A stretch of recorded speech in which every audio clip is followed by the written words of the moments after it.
Here in Washington, crowds have left President Obama's swearing-in ceremony and are getting ready for the parade this evening. Coming up, more on the inauguration and local reaction to gun control efforts.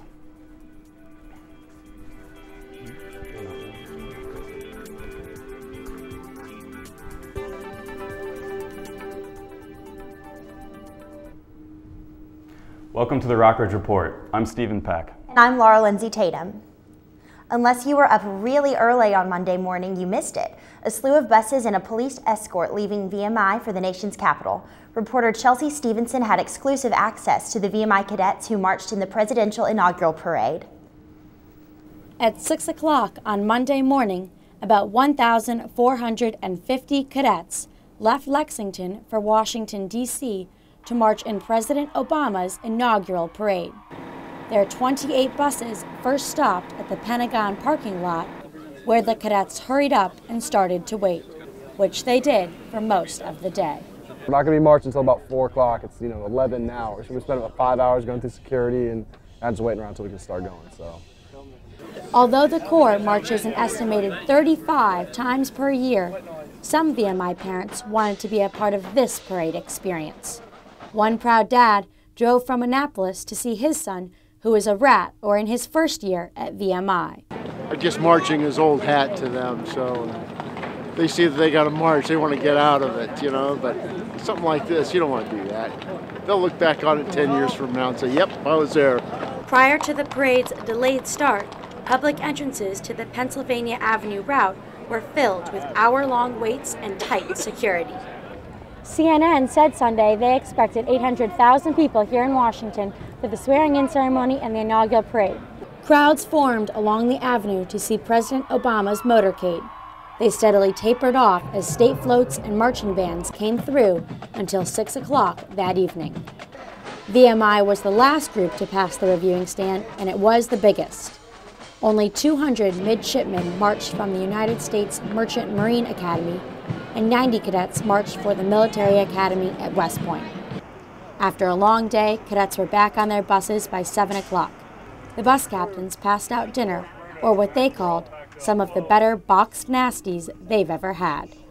At 11 o'clock, the inaugural march of their cadet years was over. And for the Rockbridge Report, I'm Chelsea Stevenson. VMI had just a little over a month to prepare for the inauguration, so the cadets couldn't waste any time gearing up. How did they do it? Rockbridge reporter Caitlin Dormer has the story. At the Virginia Military Institute, there is no shortage of history. Here, students learn character and discipline, first taught by Stonewall Jackson himself. So when our nation's president once again invited the Corps of Cadets to march in his inaugural parade, preparations were not taken lightly. we've done a lot more practice parades than we've ever done before, and we're having constant practices to make sure we're all in shape for it and are able to play the best we can, show off the Institute. It's the 14th time the Corps has participated in the parade since 1909. This process might be old hat to some staff members, but getting the job done isn't their responsibility. Telling individuals where to be and when and all that, that's done by the cadets. They do a lot of work, and they're staying up late at night. They've been practicing since Christmas. Student officers have held meetings and put cadets through their paces. With almost all of the cadets making the trip, the leaders had a lot to handle. Locally, peace!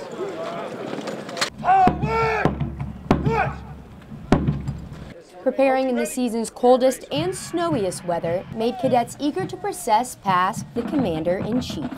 I think it's really just a great honor to be able to march in front of the President of the United States. For the President, you got to put on a show, so. VMI is the largest group to participate in the inaugural parade by nearly 1,000 people. The Corps of Cadets will be the last to process down the parade route behind me. And that they did. For the Rockbridge Report, I'm Caitlin Dormer. VMI's cadets were part of an estimated 800,000 people in attendance at the presidential inauguration. And with over 20 million people watching on TV, President Obama called on this generation to carry on the fight for equality. We, the people, declare today that the most evident of truths, that all of us are created equal, is the star that guides us still. Just as it guided our forebears through Seneca Falls and Selma and Stonewall, just as it guided all those men and women, sung and unsung, who left footprints along this great mall, to hear a preacher say that we cannot walk alone, to hear a king proclaim that our individual freedom is inextricably bound to the freedom of every soul on earth. The president also addressed the gender gap in wages and called for equality for the gay community. The head of the National Rifle Association isn't a fan of the speech. During an event in Nevada Tuesday, Wayne LaPierre criticized the president's address. He said Mr. Obama tried to paint believers of the Second Amendment as extremist. Hinting at the president's proposed ban on assault weapons, he said the president doesn't believe the right to bear arms is absolute. Barack Obama is saying that the only principled way to make children safe is to make lawful citizens less safe and violent criminals more safe. In light of the Newtown school shooting, President Obama has introduced new policies concerning gun sales. The policies would ban the sale of military-style assault weapons and high-capacity magazines. The proposals do not sit well with local gun owners. Monty Jesse sells guns in Rockbridge County for high country outfitters. He says that the so-called assault weapons are not the problem. Rather, it's the lack of information that he has when he is checking the background of a gun buyer. The Virginia Tech shooting is a very good example. The current legislation, they're trying to restrict magazine capacity, the type of guns you can have and all that. The Virginia Tech shooter bought his gun through legal means. He passed a background check only because they didn't allow any of the psychiatric information to be included as part of the background check. We believe that that should be included. In Lexington, there will be changes to on-street parking. More on this coming up next.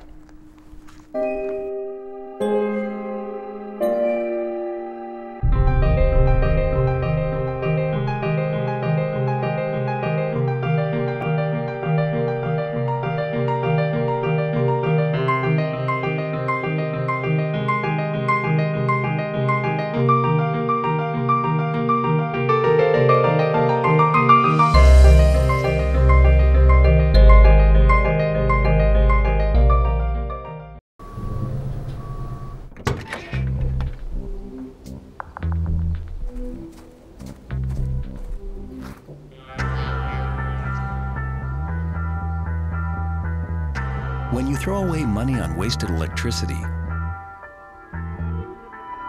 you're throwing away everything you could have bought with it.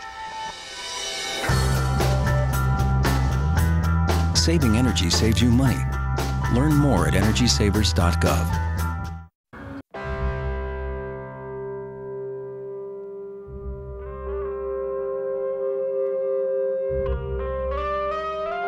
$7,000 high school students drop out every school day. That's a line of desks more than 4 miles long. We can keep students in school. Visit boostup.org and take the first step. 2 outs with a runner on first base. Now the big guy comes up to bat, hitting .342 with 92 RBIs and 36 homers.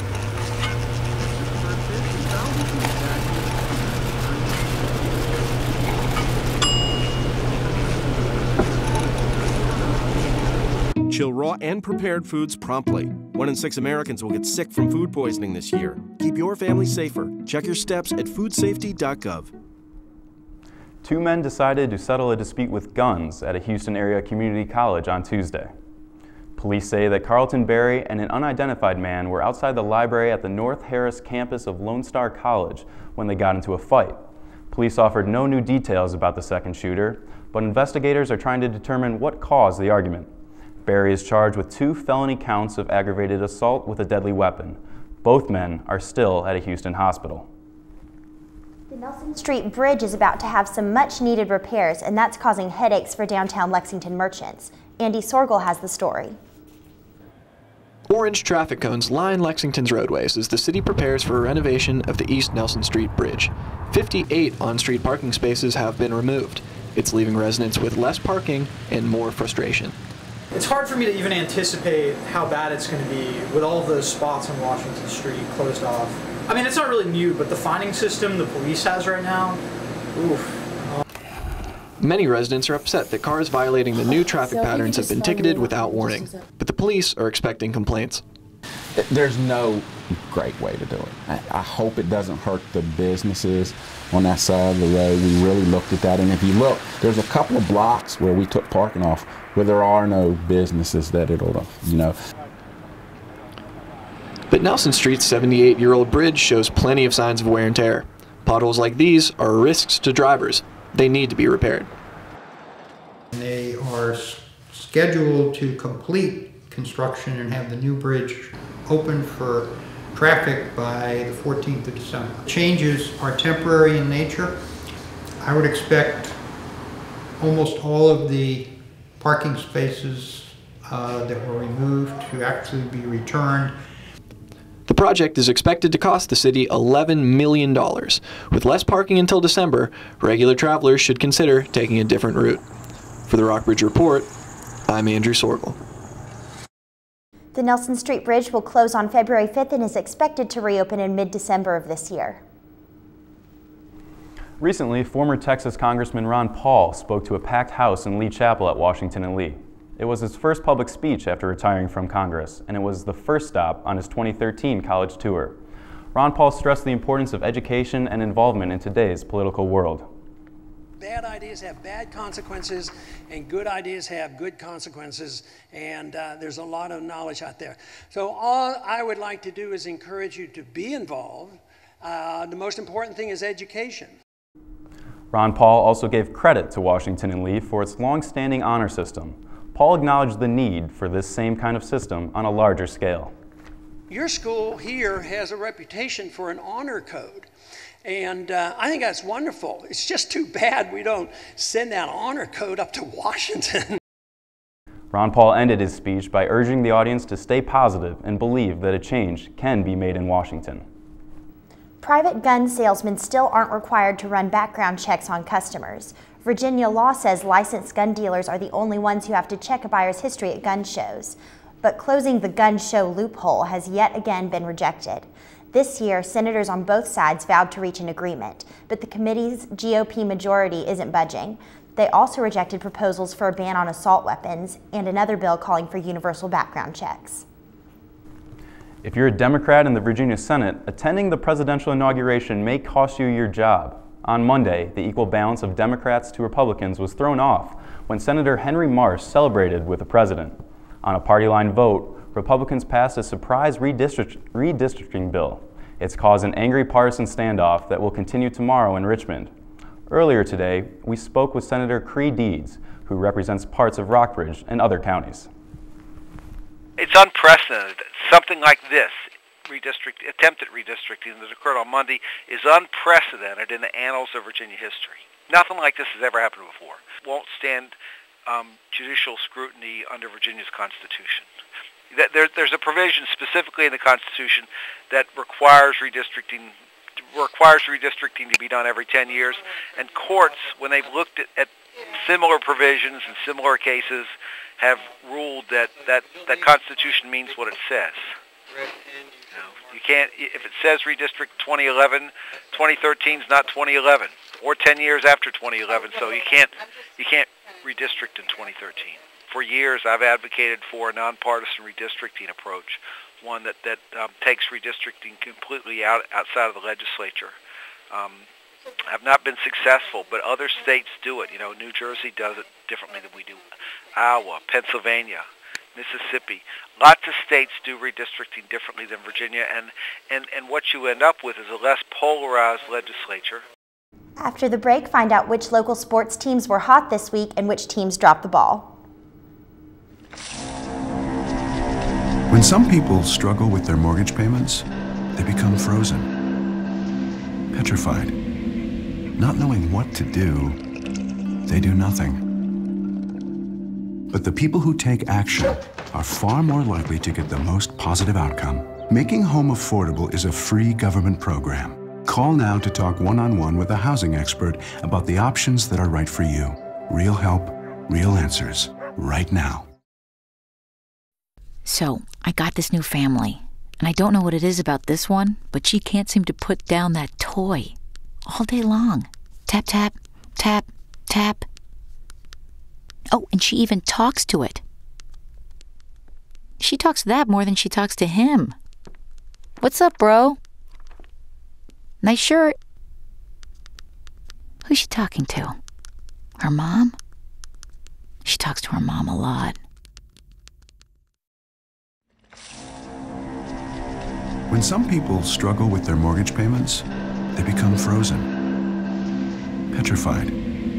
Not knowing what to do, they do nothing.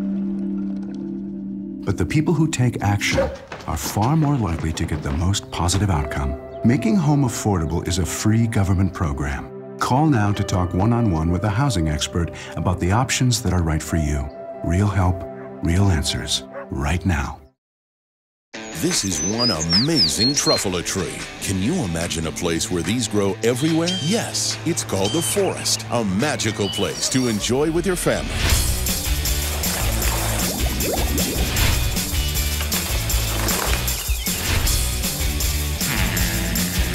Ooh. So discover the forest and explore all the wonder that's there. Visit discovertheforest.org to find a forest near you.